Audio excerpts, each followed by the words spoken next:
Hey, welcome back. It's exciting to be back. Another exciting video, and we're talking about that excitement right now. This is Cavallo from datingfire.com. Every relationship is awesome in the beginning, isn't it? But it's also perfectly natural to have some slow times and slow periods in your relationship. You might be wondering right now how to get that spark back in your relationship. Falling in love is easy when the feelings of passion and desire are running really high.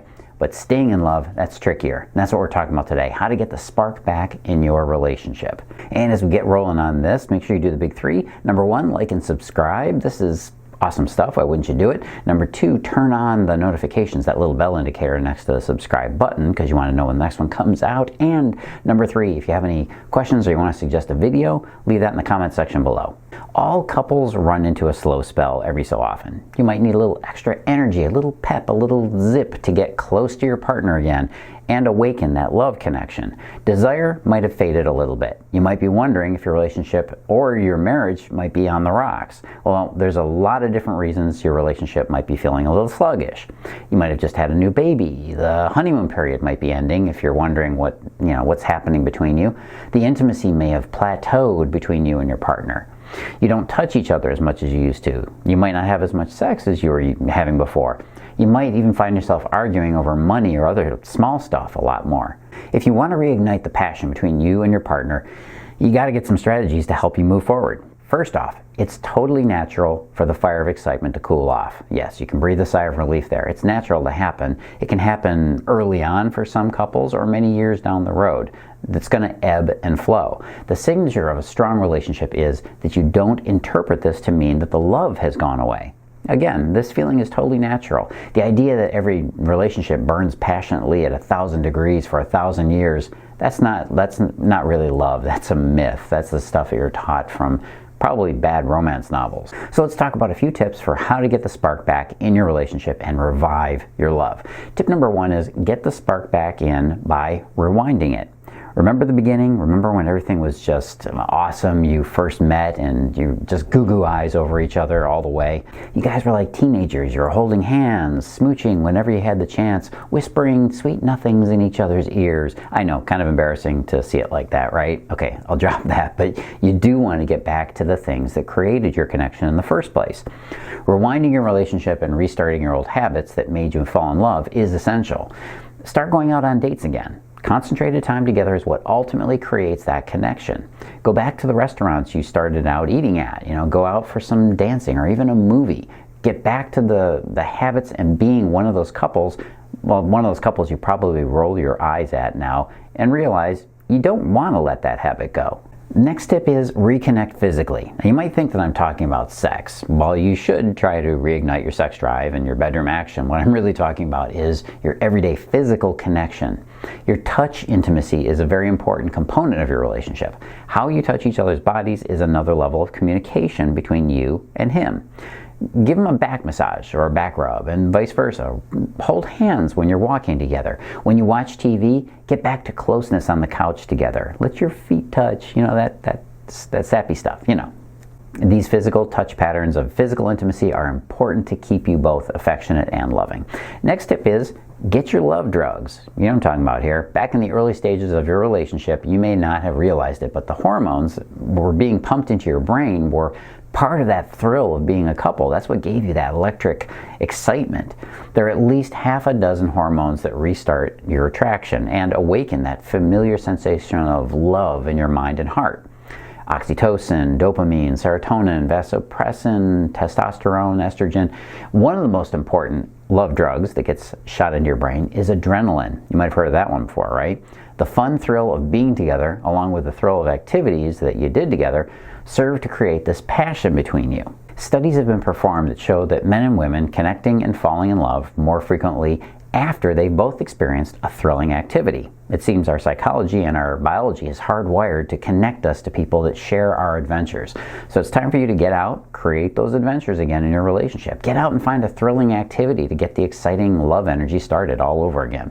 Go rock climbing. Go on a long hike in an unfamiliar place. Go take a class in something that's new for both of you, like learning how to trapeze or drive a race car.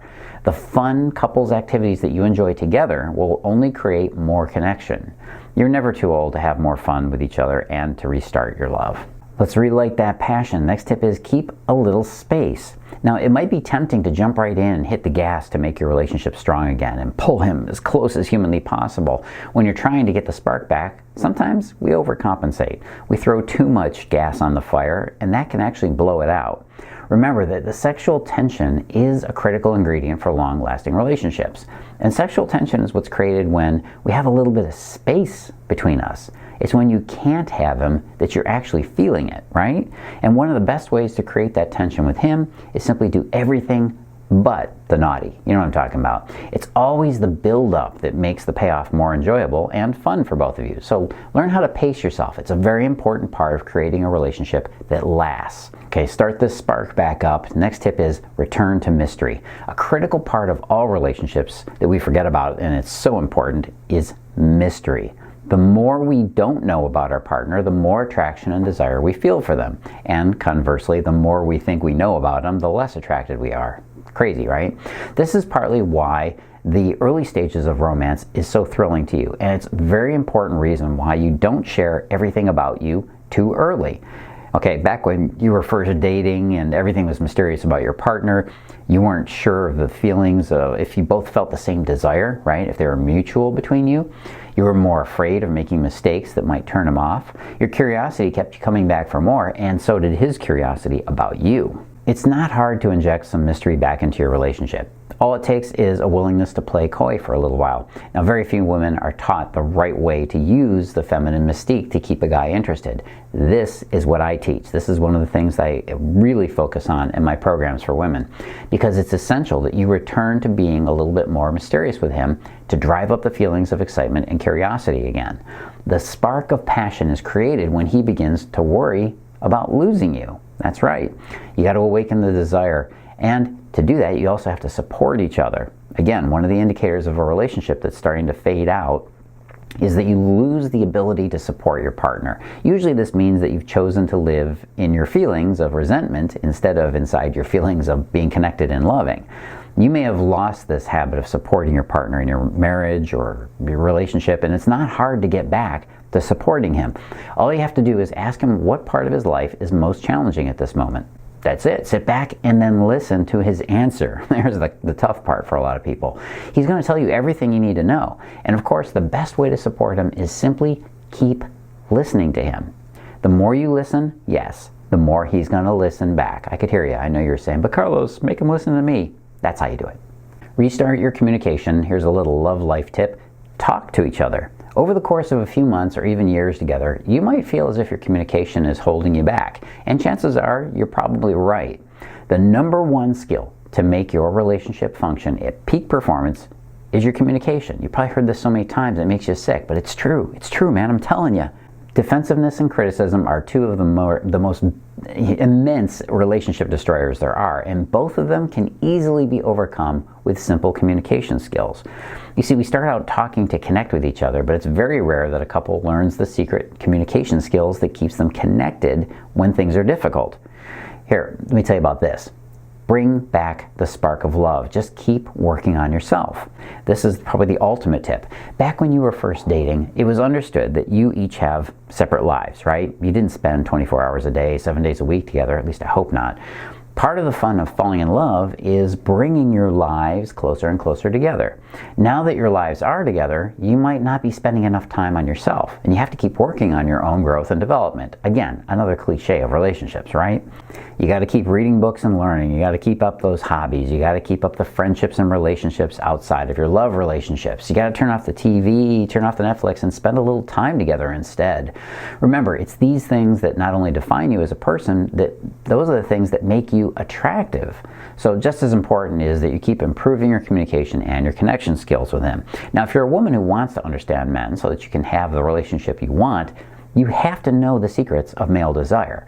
Understanding what makes a man feel that kind of desire, the irresistible desire for a woman, is going to give you the unfair advantage in love and relationships. Just imagine this for a second. Imagine you never have to worry about him growing distant ever again. Imagine that you never have to worry about him looking for another relationship or another woman.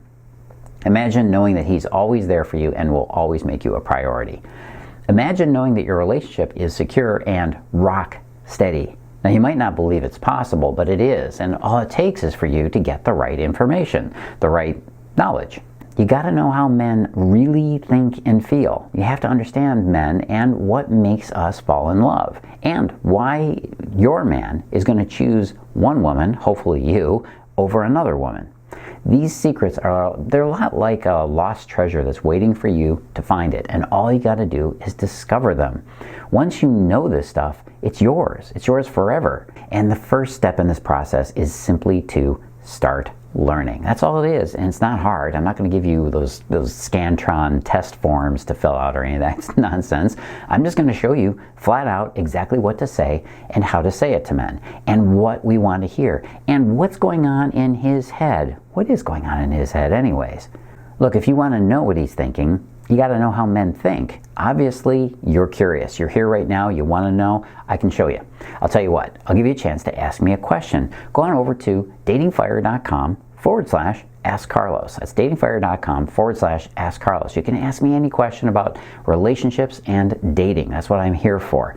And even if you don't have a question, go there anyways. Just put in your email in the form, and you can get my free ebook, The 7 Mistakes that Women Make That Push Men Away. And I'll even give you a free complimentary subscription to my newsletter, which gives you more videos and more just great audio stuff and articles.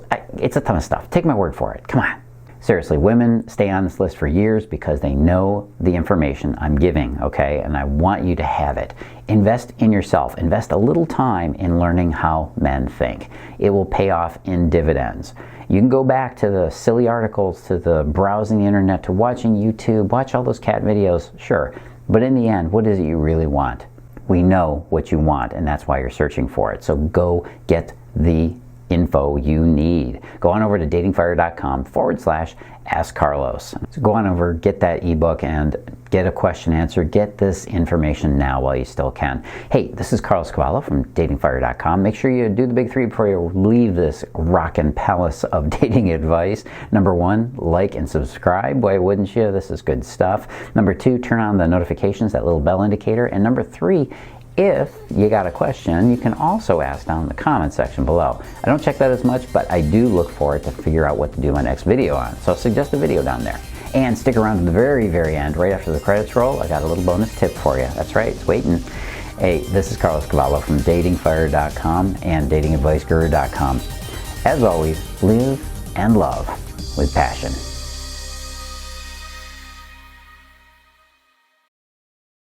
Hey, a little tip here that you got to know about. I want you to watch out for the big C.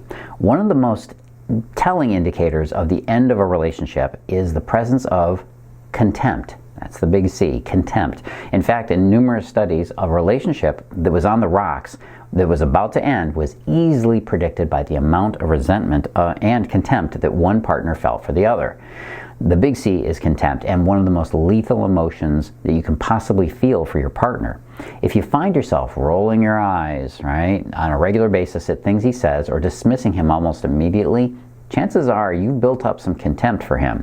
If you don't clear that feeling out, it's going to poison your love for him. That's why it's so important to learn how to forgive in your relationship. Without this essential ability, resentments and contempt are going to build up, and basically until you stop feeling the love for him. And watch out for him too. If he's doing those things like roll his eyes or give you contempt, you've got to take some action right now.